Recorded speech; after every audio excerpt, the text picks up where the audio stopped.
Did you crack my baby's head? Yeah. Galir just died.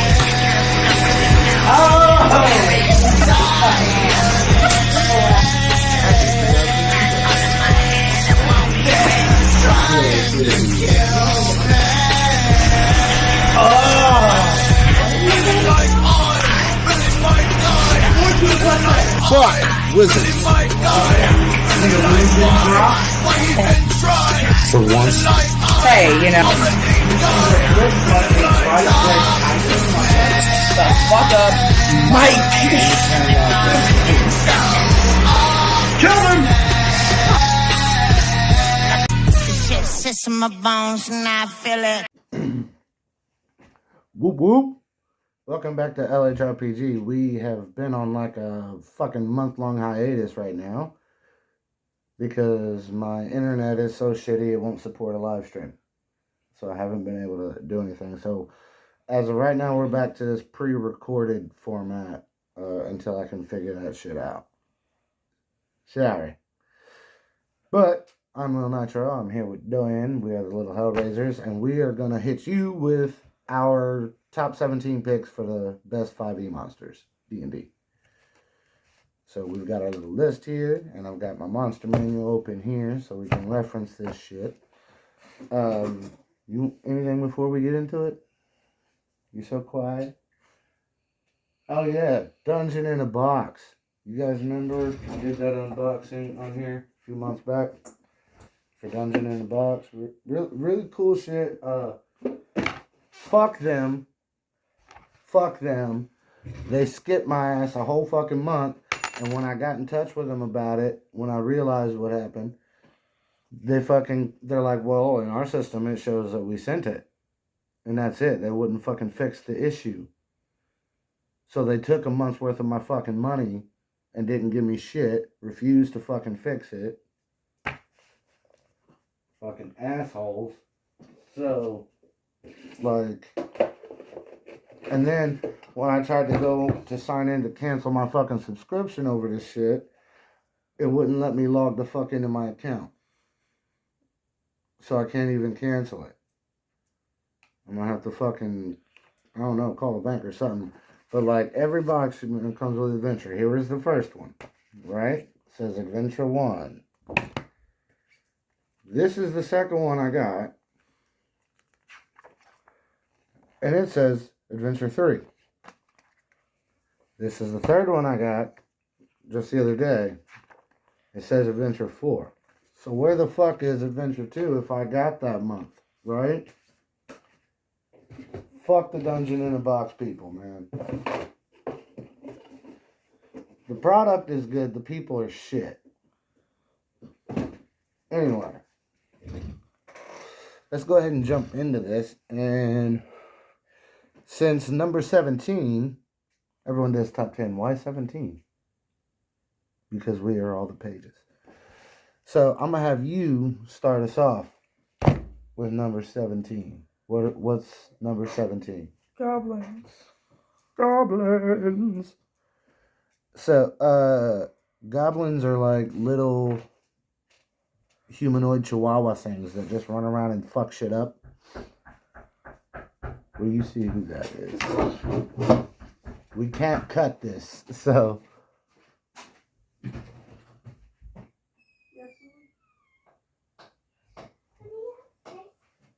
What?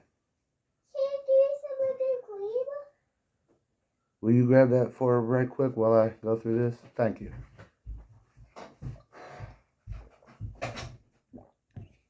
My daughter wants milk and cream. Okay. So, yeah, they're like these little bitty fucking dudes. I think they're like 2 to 3 feet tall at max, right? There's some artwork. You guys know goblins. That's golems. Ooh, strength is a -1, dex is a +2, cons is 0, intelligence is 0, wisdom and charisma are both -1. So they're not very smart and they're not very strong, but they're super agile, they're super quick, and they like to gang up on you. So taking down 1 or 2 is easy as fuck. But if you get a swarm of them on you, it can do you in. Let's try to think of some goblin stories from our games while we're waiting on Dorian to come back. The first thing that comes to mind, we ran the Rick and Morty dungeon from the 5e starter set, the Rick and Morty starter set, and every goblin was it says a room full of Morty, I mean goblins. So they're all like, they look like Morty, and they're all like, oh jeez, you know, it's fucking hysterical. So they had to fight their way through those, listening to their annoying cries the whole time. I think they might have actually talked to like 1 or 2 of them toward the end. Well, he's still not back yet. Okay. Well,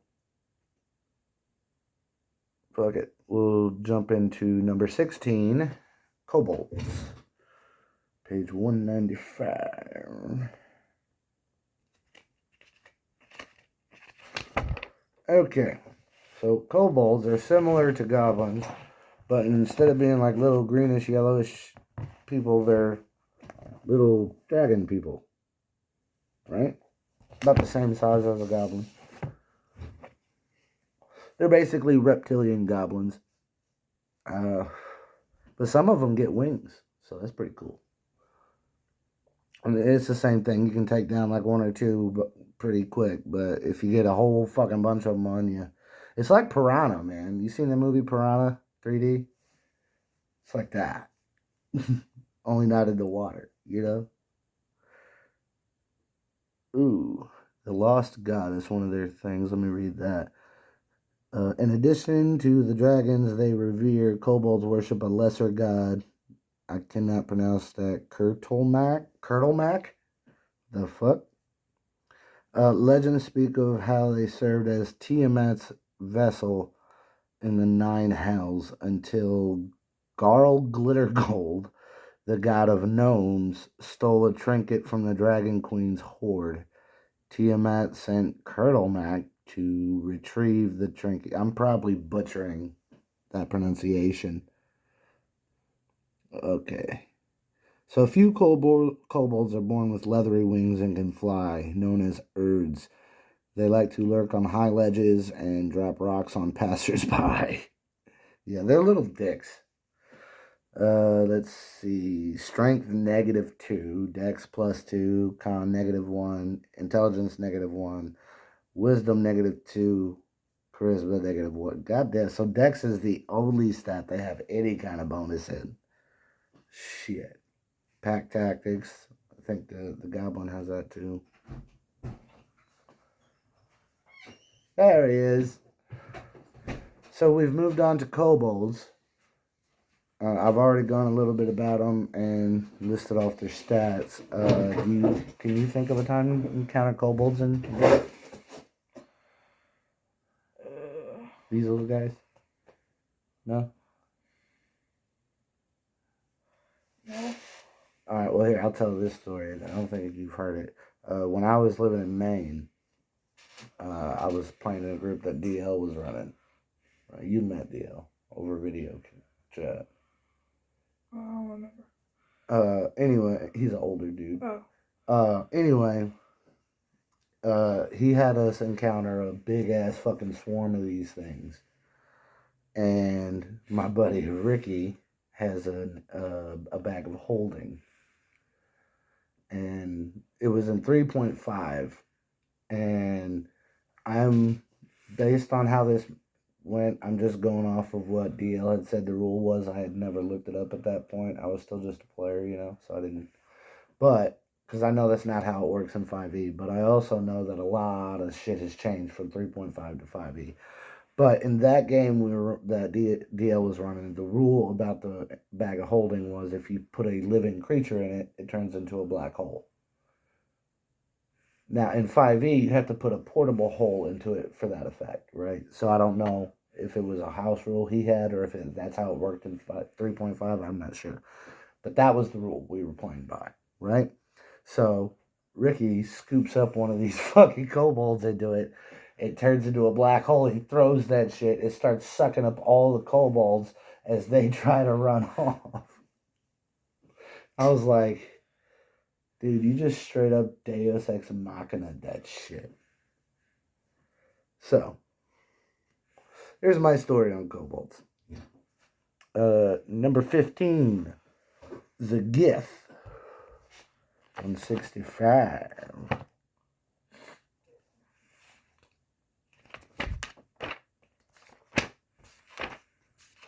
Boom.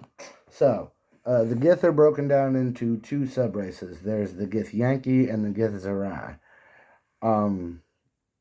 But they're basically like yellow humanoid people, right? And they were enslaved by the Mind Flayers for much of their early history. And then once they finally revolted and broke free, they've made it their mission to hunt down every living Mind Flayer in the world. And they have almost completely eradicated the species. That's why Mind Flayers are so rare. But like, here, let me try to show the artwork off. Ugh. This is the Githyanki and the Githzerai. And they have psionics, which is like psychic power.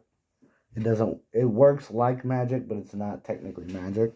Ain't that what Mind Flayers have? Mm-hmm. Let's see. Yeah, so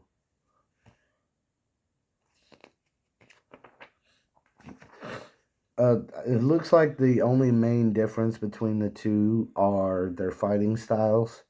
They fight with their hands and they fight with weapons. Right. Githyankis are more like fighters, whereas Githzerai are more like monks. But they got almost all bonuses for their stats. Githyanki Warrior. Here, yeah, because that's more common than a knight. We'll go with the Warrior. Strength is a +2, Dex +2, Con +1, Intelligence +1, Wisdom +1, Charisma 0. Which is much better than the Goblin and the Kobold. And then the Githzerai Monk. Strength +1, Dex +2, Con +1, Intelligence +1, Wisdom +2, Charisma 0.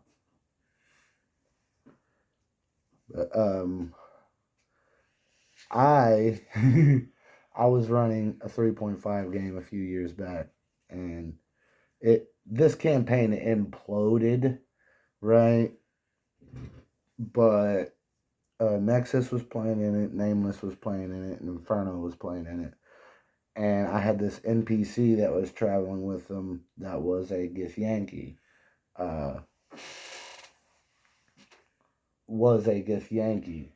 In reality, it was a Mind Flayer that was drinking the potion to disguise himself as a Githyanki because he was trying to find formidable soldiers to bring back to the hive and basically turn into more Mind Flayers.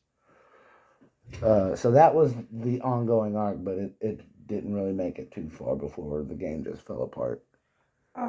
But like he carried a flask around that had the Mind Flayer imprint on it, and that's what he would drink the potion out of. And when they asked, he would just, sweep it under the rug, be like, yeah, I confiscated it from a Mind Flayer after I killed him, Yep. But it didn't get very far. Did they kill him? No, it's just people quit wanting to play. It was kind of a shitty campaign.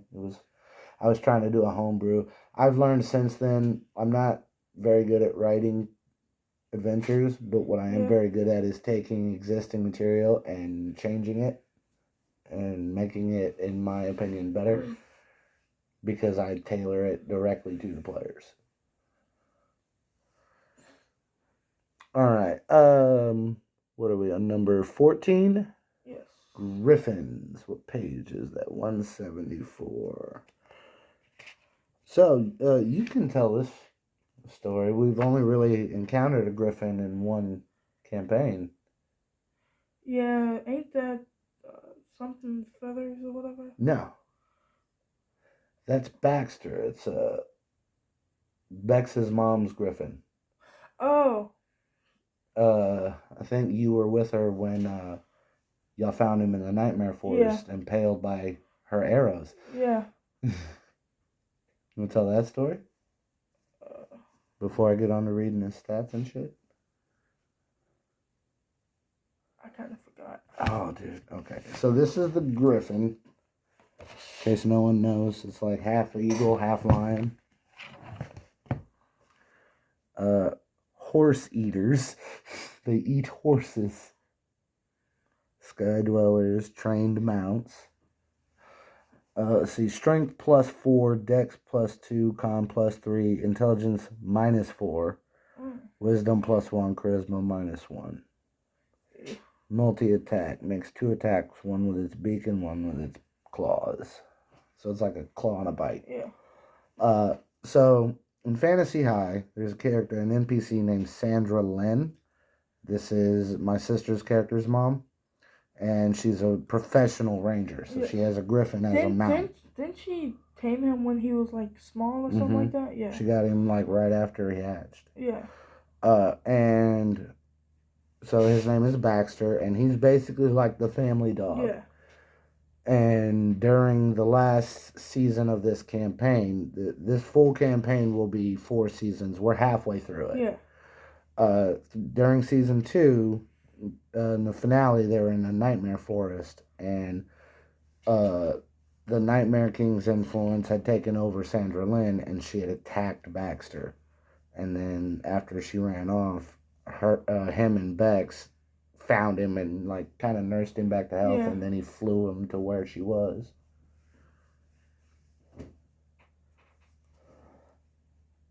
He was heartbroken.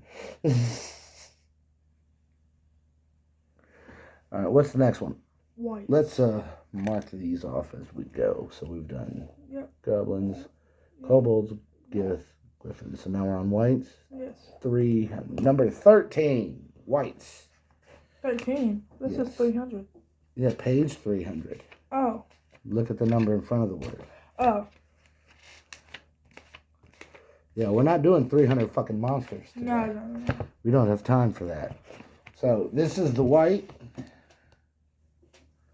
And it is essentially, picture if a zombie was super smart and could fight well. That's basically a white. Life, like that art. Yeah, it's dope. Fuck. See, they used to credit the artist in the picture, like they would have like a signature or a printed name or something, but they don't seem to do that anymore. So it's kind of hard during a list video like this to give props to the artist proper. They have a life drain ability. That's always great. They deal a certain amount of damage and then heal for that amount, right? So like it's like they're sucking your life force. Multi-attack makes 2 long sword attacks or 2 long bow attacks, so it can't do one of each.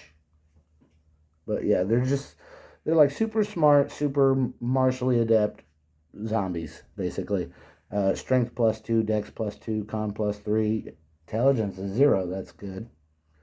So they're not super duper smart, but they're like way smarter than your average fucking zombie. Yeah. Because zombies have a negative intelligence modifier. Wisdom +1, charisma +2. They're like zombie soldiers. The only thing I can think of where we've done is I threw them into combat in the Tomb of Horrors. I ran the 5th edition version of it, and just reading the shit, I was like, yeah, we're not. I've run this like 3 times. The first time I ran it the way it's written, and we had a TPK. So the second time I was like, what if I just replaced half of these fucking fuck you, you're dead traps with combat encounters? That way they at least have a chance to survive. And for one of those rooms, I put like 3 whites in it, and that was also a TPK. And then the third time I ran it, I was like, okay, you guys are going to be like super overpower broken, right? Like, I want you at level 20. I'm going to give you points to spend on super rare magic items. Like, let's do this. And it was still fucking TPK. Fuck that dungeon. If you're thinking about running the Tomb of Horrors, don't. It's just designed to fuck your players. Kill you. Yep. Alright, what's next? Oh. Ooh, one of my Oozes. personal favorite oozes.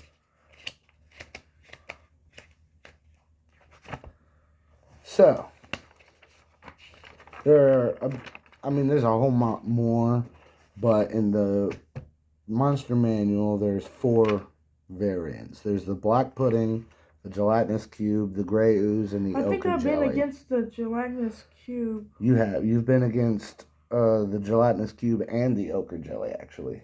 The ochre jelly was in the Rick and Morty dungeon. That's what the cultists were drinking. That yellow shit that came alive, that was that. And I love the gelatinous cube, so I tend to use it a lot. It's like a big block of jello that dissolves whatever enters it. So, see, there's the ochre jelly, the yellow one. There's a gray ooze. Here's the gelatinous cube. And the black pudding. So, they're all very slow. They're not very smart. They all have, like, negatives in almost every stat. But they're pretty fucking dangerous if you get too close. Think of the Blob from the 80s. You got a story to tell about this?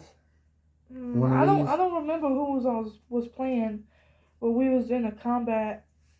I think this was just a round, and he either slipped in it, somehow fell in it, or he fell and got stuck in it. But then we had to grab something like to pull him. Yeah. Pull him out. Came out looking like Deadpool. Yeah. Without the mask. Alright, go ahead and mark that off. And we're going to page 97 for number 11. And what is number 11? The Red Dragon. No, wait, yeah.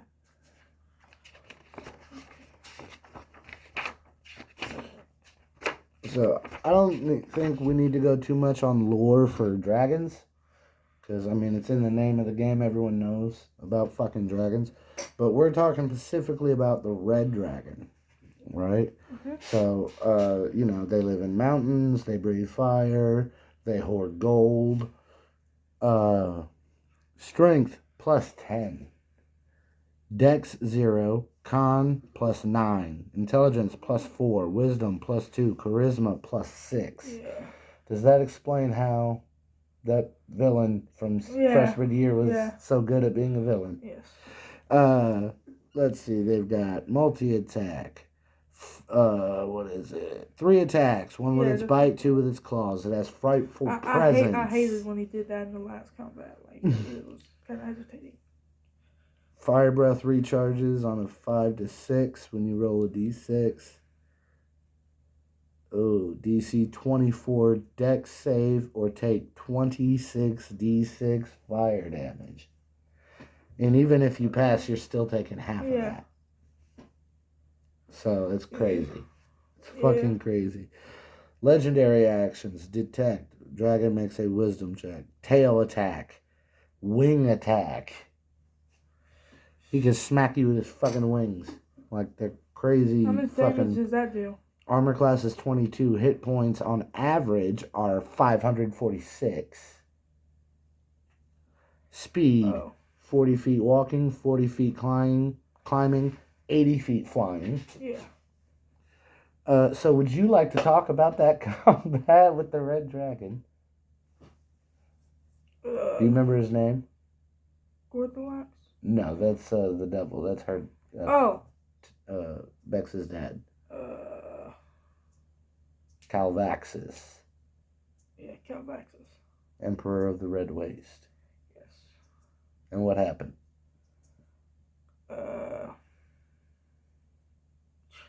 He was a regular. He was disguised as a dragonborn, wasn't he? Yeah, he was the vice principal. And then at the very last combat, he just turned into a dragon and started trying to kill people. Yeah. How'd that go? We killed them. Took a while. Yeah, it did. Wasn't it like 8 or 9 rounds? I think it was an entire session. Yeah.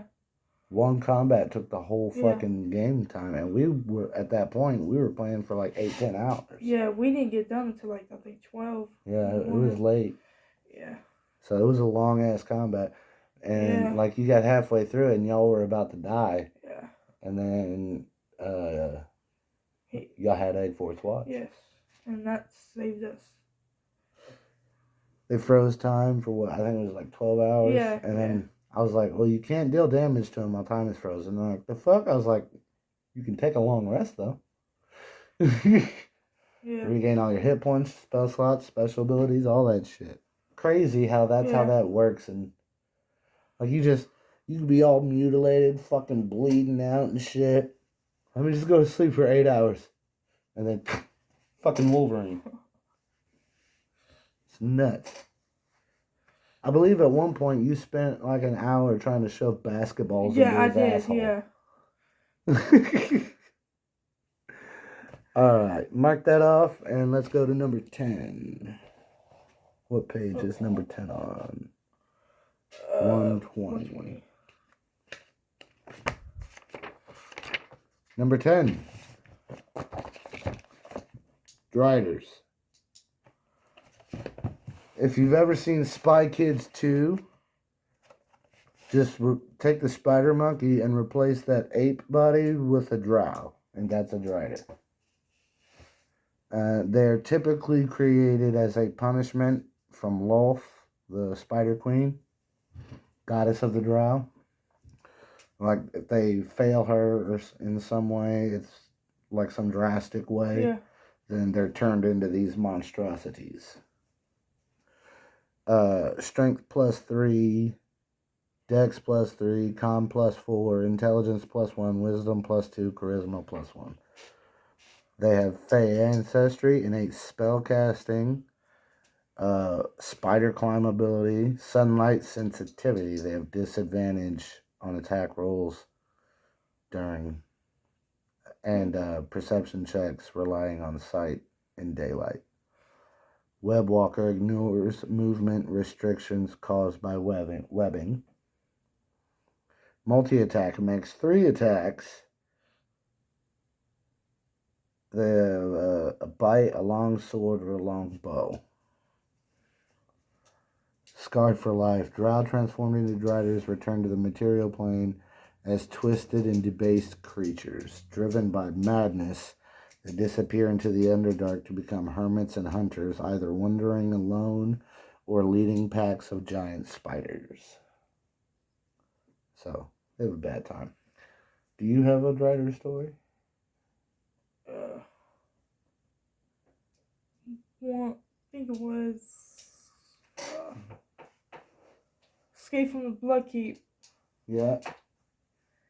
And I was trying to steal my teammate's treasure, and she just webbed me up. I got mad. Yeah, Jade was playing a Drider. Yeah. Tried stealing some stuff. She just webbed me up on the wall. I got mad. I remember a game I was running with Nexus and SQ, and they were camping out, they were sleeping, and I had a team of Drow with 2 Driders come up, try to like ambush them, take them, as prisoner, because I was trying to lead into Out of the Abyss for a campaign, and you start that in a Drow prison. So I was like, I'll take them prisoner here, and then next session, we can start that campaign. Right? And that's not what happened, because they woke up and SQ used polymorph, turned into a fucking motherfucking T-Rex and ate the Driders. And the Drow were like, it's a motherfucking T-Rex! Ran the fuck off like bitches. I would have too. It's a motherfucking T-Rex. So how'd y'all start that? I ran it for a different group. Oh. We didn't finish it ever. It was, most people found it boring because the majority of the campaign is travel through the Underdark, because the whole thing is you're trying to get out back to the top world. So the majority of it is just you traveling and witnessing shit, So it takes a particular kind of group to run that campaign. Like, you need players that love role play and exploration more than anything. Yeah. Anyway, Driders. Number 9, the Pseudo Dragon. Wait, I didn't lock it out, don't I? Yep. So pseudo dragons are little dragons about the size of a cat, but they're more like wyverns than dragons because they don't have a breath weapon. Yeah. They have like a scorpion tail stinger thing going on. I don't remember fighting against one of those. Jade's character in Fantasy High actually has one as her familiar. Apollo. He's purple. Oh. But he ain't that big, is he? Yeah, he's about the size of a house cat. Ah. He wasn't when she first got him because she got him as an egg. Yeah. And so he hatched and imprinted on her and shit. Can it get bigger? Or is that just... No. That's as big. Right there, that picture is as big as he's ever going to be. Okay. That's a full-grown pseudo-dragon. They're very small. They feed on like mice and shit. Yeah. But they're also... they have telepathy to a certain extent. So, for instance, in Fantasy High, Apollo can telepathically communicate with Bex. Yeah. But that's like it, They have a bite attack, a sting attack, strength -2, dex +2, con +1, intelligence 0, wisdom +1, charisma 0. They can't speak, but they understand Common and Draconic. They have blind sight, dark vision, magic resistance, keen senses. They're pretty nifty little buggers. Yeah.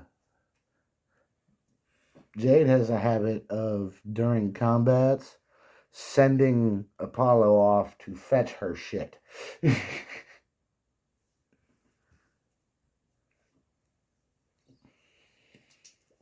Actually, I think in one combat, she had him land on somebody's face and fucking use a stinger and stab him in the eyeball. During sophomore year, during the raid at the prison. When y'all were breaking Mac out. Yeah, when I was just killing people. Yeah. Alright, no, what's next? What's... Number 8, the Nightmare. What page is that on? 235. Again, this is one you guys haven't really fought, but you're familiar with it. This is a nightmare. It's a demonic-looking flaming horse, and it can run in the air, right? So it's flying, but it like leaves a trail of fire behind it, right? Mm-hmm. And again, Jade has one in Fantasy High. It's her mount. So she uses it a lot in combat. Yeah. Dread Steed, also called a demon horse or hell horse. Nightmare serves as a steed for creatures of exceptional evil, carrying demons, devils, death knights, liches, night hags, and other vile monsters. Resembles a fiendish horse, and Nightmare's fiery eyes betray its malevolent intelligence. Also, I can't help but point out, in Fantasy High, Jade's character is not only a tiefling, but an archdevil at this point. So, it fits. Strength +4, dex +2, con +3, intelligence 0, wisdom +1, charisma +2. Fire resistance, illumination. Nightmare sheds a bright light and a 10-foot radius and a dim light for an additional 10 foot. It can bludgeon you with its hooves. It has ethereal stride. Large fiend, neutral evil. Nightmare. They're pretty cool. Number 7. I'm gonna let you take over this one. Because you've got a lot of experience with these guys. What are they? You gotta speak up. Mimics are things that design themselves as objects. Yeah. They're like shapeshifters. Yeah. The most classic version, like the artwork here, is the chest. Yeah. Or the door. Yeah, but like they've fought chests, doors, barrels. I've actually had a mimic floor. You want to talk about that? Or do you want to talk about teabagging the door? Teabagging the door. Okay, talk about teabagging the door. I'll tell the one about the floor. I was trying to bust down the door, so I was trying to be funny and just Jump up. Yeah, just teabag teabag it and like my arms are his legs, my face is the nuts. Just teabag it. And it did not work out so great because it bit off my sack. It was a mimic. It is great. My favorite mimic bit was I made a mimic floor. So I printed off a section of floor with a mimic mouth on it, right? That matched the tile we were using. And I had it laminated and shit. And then I just placed it on the fucking grid. And they were having this combat on a table. And he was like, you know what? Screw it. I want to die. This character sucks. I think you all were doing pre-gens. Yeah. He's like, this character sucks. I want to die so I can take over a new character. And he's like, I'm going to jump into the mimic mouth. And I'm like, you're going to jump or you're just going to step off? He goes, I'm going to jump. I'm going to do like swan dive. I'm like, all right, roll athletics. And he gets a nat 1. So he jumps up. He does his little fucking flip. And as he's coming down, the tendrils, one of them smacks his ass across the room. And he slams on the wall and hits the floor. And I was like, bro, you just failed at suicide. It's great. We go in depth on that adventure in a different video if you go back through our catalog. Rick and Morty's Dungeon Crawl, I think. Yeah, Rick and Morty versus D&D or something, like part 1 or 2. Yeah. But we talk about that. I think the tag on the thumbnail is you failed at suicide. Yeah. But mimics are great.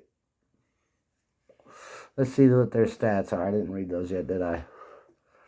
Strength +3, Dex +1, Con +2, Intelligence -3, Wisdom +1, Charisma -1. Mm-hmm. All right. What's next? Number 6. Displacer Beast. 81.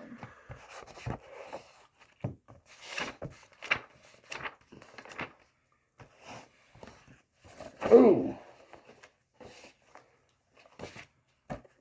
The Displacer Beast. It's like a big panther with toothy tentacles coming off of its shoulders. Mm-hmm. And it has like 6 or 8 legs.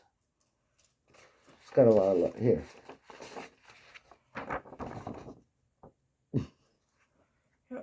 Wait, did you do that? I colored it. This is straight out of the D&D official D&D coloring book. Oh. That Crayola made. Yeah.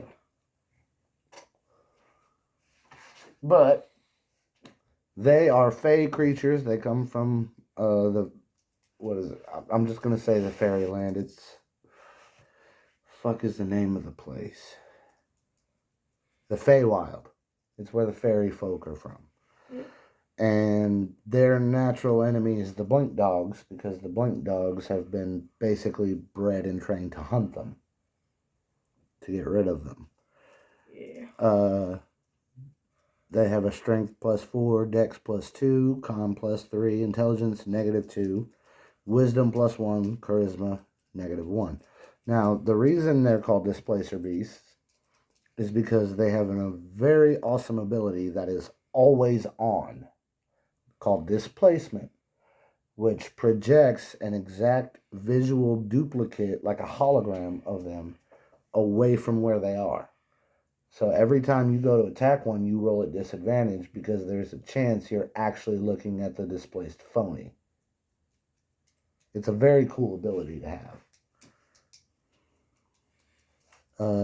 I think the only time you guys have come across them is with Tink's pet. Yes. Thunderpaws. funniest story I can think of with him is on Leviathan. When Scarlet was mowing down motherfuckers trying to get back to you guys during that big fight. And he had a goblin pirate stuck in the grill. And so Thunderpaws just comes up, grabs it, pulls it out, shakes it like a Rottweiler, and slams it down and kills it. Don't he eat it? Yeah. He eats it? Yeah. He hadn't eaten that day. He was a hungry Displacer Beast. Good Thunderpaws. All right. That's really all we got on there. Next is number 5. Yours. No, the Baylor. Oh. Page 55. Yes, I don't know why I said that. Yeah, I don't know why you said that either. So, the Baylor is probably the most famous of all the demons. This guy here, he's got the big fire whip and the lightning sword. You probably recognize him as the Balrog from Lord of the Rings. It's essentially the same thing. But they're really... I have a mini, actually, for one. Hang on.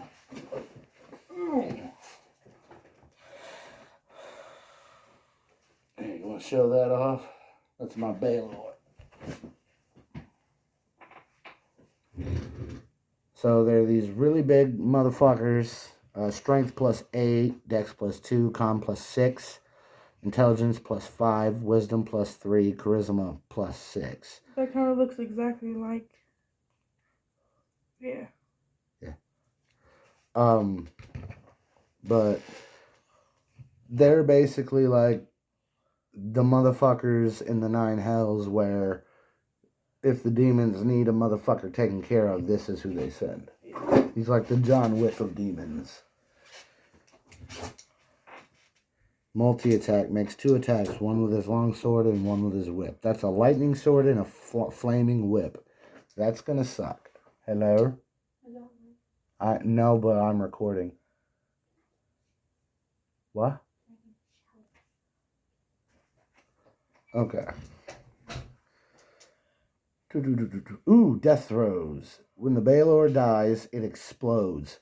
Each creature within 30 feet of it must make a DC 20 dex save or take 20 d6 fire damage. Half as much if you pass. That's horrible. You guys actually faced a Baylor in sophomore year too. There was a whole fucking hood of demons in that forest. There was a Baylor, there was a Marilith, there was Balrog. We fought it? Yeah. No. Technically, y'all were tied up and Galir fucked them all up. Remember? Oh, yeah. That's when he popped out of the armor of pride. I love that scene. He said, I have no pride. And just starts decapping motherfuckers. He was fresh as fuck. Little redemption arc for poor old Galir there. He deserved that cool ass moment. And he's marrying Strife's mom, so. But yeah, there was a whole, y'all fought Barl-Gurus and Vrox and a Cambion at the hotel at the beginning of sophomore year. Those are demons. It was a pretty demon heavy season. But, yeah, man. 80-foot fly speed. All right. Number 4. Page 83. The Dracolich. So, if you know what a lich is like a super evil, super powerful, undead wizard dude, okay? So, imagine doing that process, but with a dragon. Wait, is that when we got turned into all the monsters because we were supposed to defeat them, but we decided to ban with like the guy you were fighting? Yes, he was a lich. Where we decided to team up? Yeah. Vecna? Yeah. He's like the lich in D&D. But it's basically like a big zombie dragon with magic powers. And the only time I remember putting a Dracolich in a game was, again, in the Tomb of Horrors.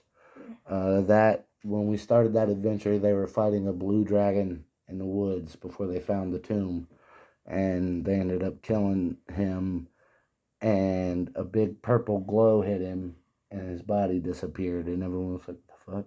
And then, like, toward the end of the Tomb of Horrors, this blue Dracolich enters, talking about, "You killed me." And they're like, "Oh, that's what happened." Because in Tomb of Horrors, the big villain is a Sararak, who's also a Lich. Where's my... Here's the menu we used.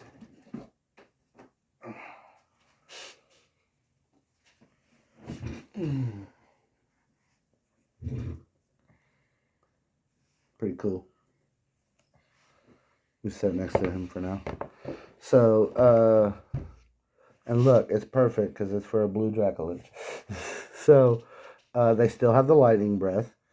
Strength +7, Dex 0, Con +6, Intelligence +3, Wisdom +2, Charisma +4. My fucking tooth is killing me. Multi-attack. Frightful Presence. Makes 3 attacks. 1 with its bite, 2 with its claws. Has a tail attack. Lightning breath. Wing attack. And as stated, it's a form of Lich, so they can cast spells. So they're pretty fucking powerful. That combat when I threw the Lich in, I'm pretty sure is where everyone died. Because it ate them all. Because they were at very low hit points. Nexus had, like, no arms at that. No, he had 1 arm. No, there was another one where you put that in where it was some type of created that, and then we were supposed to defeat him, but we worked for him. I don't remember that one very much. I don't remember that being in there. There were other dragons in that. Like, y'all, a couple of you were turned into a dragon, but it wasn't a Dracolich. Oh, okay. It might have been that one. That's Dracoliches.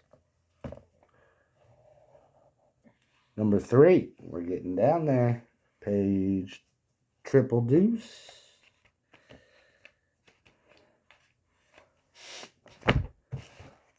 One of my personal favorites. The Mind Flayer. Some of you might know the Mind Flayer from Stranger Things. As you may notice, it doesn't look like that. But there's good reasons they used the name. It has psionics. It has a hive mind with the rest of its species, connecting back to the elder brain. Mind Blast is one of the basic psionic abilities it uses. It's an attack, deals 48 plus 4 damage. It's pretty fucking devastating to a low-level character. Strength +0, Dex +1, Con +1, Intelligence +4, Wisdom +3, Charisma +3. And basically, they live in the Underdark. They were hunted almost to extinction by the Gith that used to be their slaves. And now they're trying to figure out a way to repopulate to take back over the world. Because they used to rule this shit. And now they've been driven to the depths of the Underdark. Do you remember when we used the Mind Flayer? In Fantasy High? Mm-hmm. You want to go on about that? Captain James Whitclaw. I don't remember how he came in. You guys were at the bar where Gardy works. Is that where I pulled the gun out on him? And Gardy flipped the fuck out because there's a no weapons policy in his bar. Yeah. The Golden Compass, that's what it's called. Yeah. But basically, this dude had beef with Strife's character's Zandre's dad and was talking mad shit about him. And that pissed Zandre off. And so they kind of became enemies. And long story short, Zandre... Didn't he collect his head as a trophy? Yeah, at 15 years old, he uses a magic tattoo to squish this level 20 Mind Flayer pirate's brain and remove it from his skull. And then kept his head as a trophy, which I have a prop for right there. Yep. Let me see it. This is the trophy. And he kept everything that he owned. Yeah, he kept his ship. He kept his crew. He's like, you work for me now. I was like, dude, this was supposed to be like a real big fucking deal, Leo, and you just took him out in like 3 rounds. Strife is known for having super powerful characters, though. Shout out. Anything else about Mind Flayers before we move on? No? Alright, go ahead and mark that off, and we'll go to number 2, which is on page 13.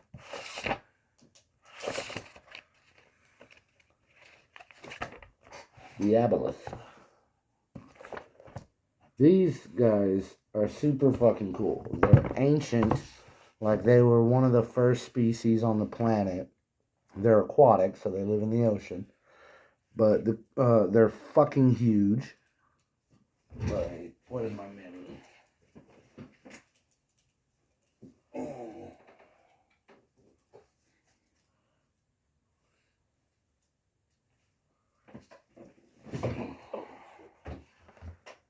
They're pretty fucking big. That's, when I hear the word Leviathan, the Aboleth is what comes to mind, right? And the coolest thing about them is they have an ability called Enslave, where basically they can enslave other creatures to join them and work for them and live in their underground kingdom for like the rest of their lives. Because they secrete this slime, and if you get the slime on you and you fail your con save, you grow gills and you can no longer breathe air. You have to live the rest of your life in the water. You become an aquatic species. So you suffer from that, and then he hits you with that Enslave, you're fucked. It's great. And they have all kind of different fucking aquatic species and some non-aquatic species working for them. Gods in the lake. Eternal memories. That's really cool too. So like when an Aboleth is born, it is immediately imprinted with the memories of every other Aboleth who has ever lived ever. So it has memories from the beginning of the world all the way to its current place. It knows everything they know. So like when an Aboleth dies, the knowledge it has is still passed on.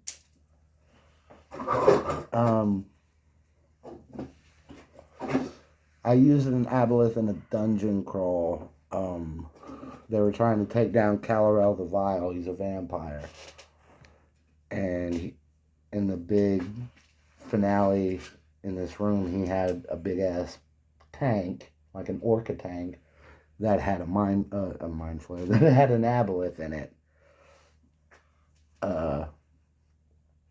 And I believe Slickback got knocked into the water with it. But they ended up winning. I think what they did is one of them, I think Vixen was playing, and she's like, is there a plug in the tank? And so I'm like, well, they have to clean this shit every once in a while, you know, all that slime and shit, and he shits in there. I'm like, so yeah, like they'd have to be able to drain it, clean it out, refill it. So I was like, yeah, there's a plug. And she just pulls the plug and drains all the water out of the tank, and the Aboleth suffocates to death. I was like, I wouldn't have in a million years thought to do that. It's crazy. Oh, this is really starting to hurt real bad. Good thing we're at the end here. Anything to say before we move on? All right. And the number 1 pick. Can I get a drum roll? The Beholder. I don't care what anyone says, this is the best monster in the game. There's a reason they used it on the cover of the fucking monster manual. Okay? This is your favorite one? Oh, yes. Hands down. So, the Beholder is basically this big-ass fucking head with a mouthful of sharp-ass teeth and a central eye. And then it's got all these little tendrils, they're called eye stalks, with eyeballs at the end that come off the head, right? So there's 10 of those and then the one central eye. So it has 11 eyes total. So you're not sneaking past this thing. Because the eye stalks can move around and shit like tentacles. It can see in all directions. Yeah. Also, each eye stalk has a different ability. They're called eye rays. They shoot beams at motherfuckers, and depending on what you get hit, which one hits you is How many what eye happens. stalks does he got? 10. He has one that has a charm ray. There's a Death ray. paralyzing ray, a fear ray, a slowing ray, an enervation ray, a telekinetic ray, a sleep ray, a petrification ray, a disintegration ray, and a death ray. And then the center eye has an anti-magic field. So if that center eye is looking at you, you can't do magic. That's when I try to face him, that's the first thing I go for. I try to take that out. Yeah, because you always have a spellcaster at your party. Yeah. So, beholders, I've used beholders how many fucking times now? Oh, no. Like, it's the one I definitely use the most. I try to find an excuse to use one in almost every game. Yeah. Let's see. I remember there was a dungeon crawl we were doing that my son was playing in. And he had a mimic they had faced a mimic earlier, and he had cut the tongue out and wrapped it around his arm. And he climbs up this pillar and jumps onto the fucking beholder and uses that tongue to stick to it. And then just starts chopping off fucking eye stalks. That was pretty cool. Yeah. He was 10 at the time. Yeah. So I was like, dude, to think of that. I was impressed. You got anything to say on these things? Before I get into the stats? No. Strength is 0, obviously. It's a head. Yes. Dex +2. Con +4. Intelligence +3. Wisdom +2. Charisma +3. They're very smart, and they're very paranoid. And so, like, if you go into their lair, they have a fucking contingency for anything or anyone coming in there and fucking with them. Like, they've got traps set. And the really cool thing about beholders is their dreams influence reality. So, like, when they're asleep, if they dream something, it can pop into existence. That's how you get more beholders. If a beholder dreams of another beholder, that beholder is now materialized in the real world. And then it can also change their bodies. For instance, if you have a beholder that's dreaming about dying or death, he'll transform into this thing while he's sleeping. And when he wakes up, he's now what's called a death tyrant. Which is like the same kind of deal, but it's a skull, and all the eyes are now these glowing orbs. Yeah. And I don't think... No, he's got the same rays. But, yeah. He's a little bit more powerful than a regular beholder. Spectator is a lesser beholder. Like, there's a whole bunch. Like, if one is dreaming about being mutilated or, like, a lot of blood, he turns into what's known as a death kiss. Which, it looks like a beholder made out of silk spider web. But instead of all the eye stalks, he's got, like, 2 tendrils with teeth. And he just feeds off of blood. Yeah. Like a vampire. It's creepy. But beholders are hands down my #1 pick for the best 5e monster. Easily. So that's our list. You got anything to add before we sign off right here? Nothing.